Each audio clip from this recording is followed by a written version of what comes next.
Morning my dear students. आज मैं आपको क्लास 12 मैथ का lesson 1.1 relation and the function का क्वेश्चन नंबर 1 एग्जांपल का लेके आया हूं। क्या दिया है?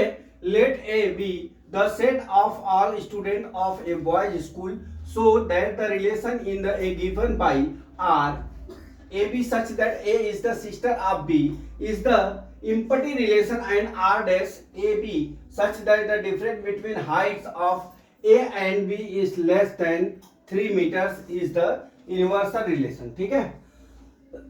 देखिए, हमने आपको इम्पटी रिलेशन में क्या बताया कि जैसे एक टोकरी में एक आम की टोकरी है, आप उसमें जो है एप्पल खोजेंगे तो मिलेगा नहीं मिलेगा। तो जो हमारा स्कूल है वो किसका है? हमारा बॉयज का है। किसका है? बॉयज का है। तो इसमें गर्ल्स तो मिलेगी नहीं।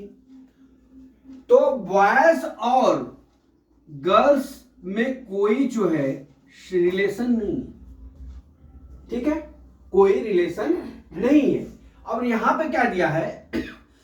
ये बॉयज का स्कूल है और यहां पे ए जो है ए इज सिस्टर ऑफ बी, मतलब ए सिस्टर है बी की। तो जहां पे इतने सारे बॉयज रहेंगे वहां पे तो घर पढ़ने नहीं जाएंगे क्योंकि वो बॉयज का स्कूल है। इसलिए डियर ये क्या हो गया? हमारा इम्पटी रिलेशन हो गया। तो अब मैं इसको लिखा हूं क्या?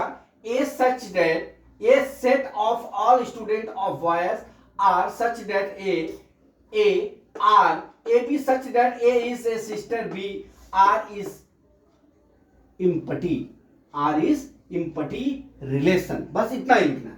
फिर दूसरा टॉपिक क्या दे रहा आपका कि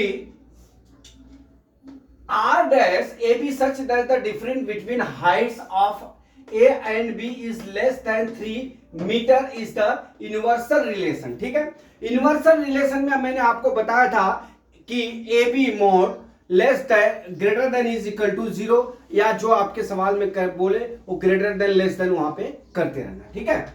अब यहां पे क्या कर रहा है? देखिए, लेस देन 3 मीटर। अब हम 3 मीटर को हम फीट में बदल लेते हैं तो 9.8 फीट आएगा। ठीक है। अब इसको हम क्या करते हैं कि हमारा जो ए और बी के स्टूडेंट्स है, जैसे अभी मान लीजिए क्लास 1 के बॉयज की हाइट है 1 फीट और क्लास 8 के बॉय का फीट है हाइट का है 8 फीट। ठीक है। अब इन दोनों के क्या करना है? डिफरेंट करना है, और जो डिफरेंट करना है वो लेस देन 3 के आना चाहिए, तभी वो क्या हो जाएगा? हमारा यूनिवर्सल रिलेशन हो जाएगा। ठीक है। अब देख लीजिए, हमारा क्लास 1 का बॉयज का कितना 1 फीट लिखा हूं, क्लास 8 के बॉय का हम 8 फीट लिखा हूं, बराबर। अब हम क्या करेंगे? हमारा फार्मूला था ए माइनस बी लेस देन, यहां करना है तो यहां पे देख लीजिए हमारा ए बी मतलब क्या हो गया? 1 minus 8 mode less than 9.8 feet. इसलिए लिखा कि 3 मीटर बराबर 9.8 फीट मैंने कन्वर्ट कर लिया। ठीक है। अब यहां से क्या हो गया? देखिए -7। ठीक है। अब ये यहां क्या हो? 9.8 हो गया। अब -7 है मोड में तो ये क्या हो जाएगा? 7 लेस देन कितना हो गया? 9.8। यही हमारा दोस्तों क्या हो गया? हमारा यहां पे इनवर्स रिलेशन हो गया। तो मैंने लिख दिया different two boys height always less than 3 metre is the कौन सा? इनवर्स रिलेशन हो गया। तो माय डियर स्टूडेंट्स, मैं समझता हूं ये न्यूमेरिकल आपको समझ में आ गया होगा। अगला न्यूमेरिकल कल मैं फिर लेके आता हूं। जय मां सरस्वती, जय भारत माता, जय जवान, जय किसान।